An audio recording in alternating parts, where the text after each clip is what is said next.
Hello दोस्तों, सादर नमस्कार। सबको प्यारा आशीष। आज मैं आपको एक धरती माता से संबंधित कहानी सुनाने जा रही हूँ।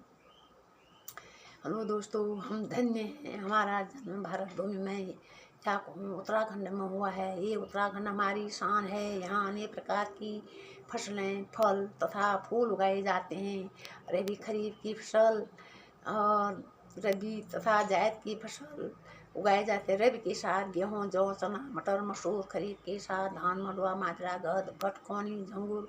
जायद के साथ सब्जी, लौकी, कद्दू, भिंडी, तोरई, करेला, आलू, गोभी आदि उगाए जाते हैं, जो हमारी अनेक दवाइयों के काम आते हैं। घर से घरेलू इलाज किया जाता है।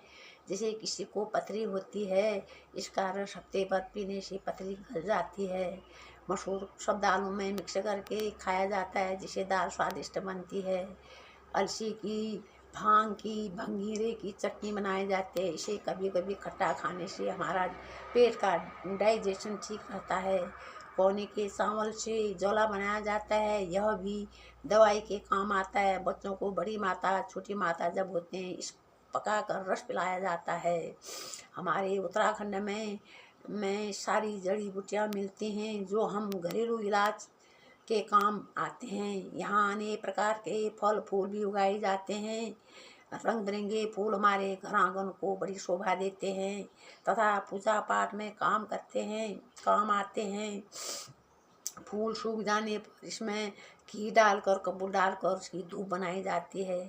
यह धरती माता में कितने लोग, अनगिनत लोग रहे, कितने लोग गए और कितने लोग गए, लेकिन जब भाई बहन लोग इसमें विभाजित करते हैं इसको, उसमें हमारी धरती माता हंसती है और कहती है कि इस भूमि में बड़े बड़े राजा महाराजा जैसे लोग, मानदाता जैसे लोग नहीं रहे।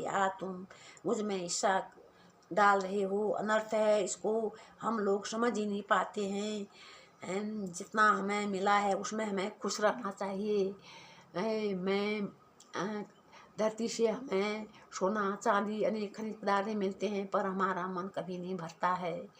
हमारे खेत में जब हम कई प्रकार की सब्जी बोएंगे, एक ही क्यारी में हमें गन्ना जिसका रस मीठा होता है, साधी मिर्च का पौधा जो तीखा, करेला जो कड़वा होता है, सब अपना अपना स्वाद देते हैं। धन्य है हमारी यह भूमि।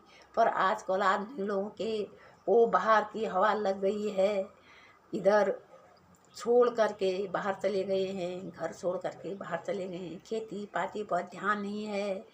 इसको तो जंगली जानवरों ने भी परेशान कर रखा है। खेत बंजर, मकान बंजर रह गए हैं। अपने देवी देवताओं को भी छोड़कर चले गए हैं। घर में बूढ़े माँ बाप रह गए हैं, जिनका जीवन अस्त व्यस्त होता गया है। अपने बहू बेटे नाती पोते के आने का इंतज़ार करते हैं। पहले त्योहारों में घर में अच्छे अच्छे पकवान बनाए जाते थे, खीर, दही आदि बनाते थे। आजकल हमेशा त्योहार है, पहले का खाना जो एक साथ बैठकर खाते थे, मज़ा आता था, वो भूल गए हैं। भागम भाग की जिंदगी है जो अब अलग से जीवन में सिमट गया है। बच्चे अपने रास्ते, माँ बाप अपने रास्ते पर, टिफिन में ही जिंदगी रह गई है। सब बाहर देशों का खान पान अपना लिया है। कैसी जिंदगी सिमट सी गई है। अगर बंटवारा ना भी हो तो, ना भी करूँ तो, अपने आप माँ बाप अलग, भाई बहन अलग, आप ही अपने आप अलग ही हो गए हैं। वाह कैसा ज़माना आ गया है। फिर भी हम भारतवासी उत्तराखंडी हैं।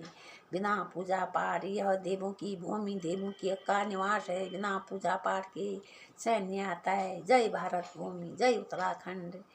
दोस्तों को आपको मेरी कहानी कैसी लगी, कमेंट करना, शेयर करना, लाइक करना, सब्सक्राइब करना। धन्यवाद।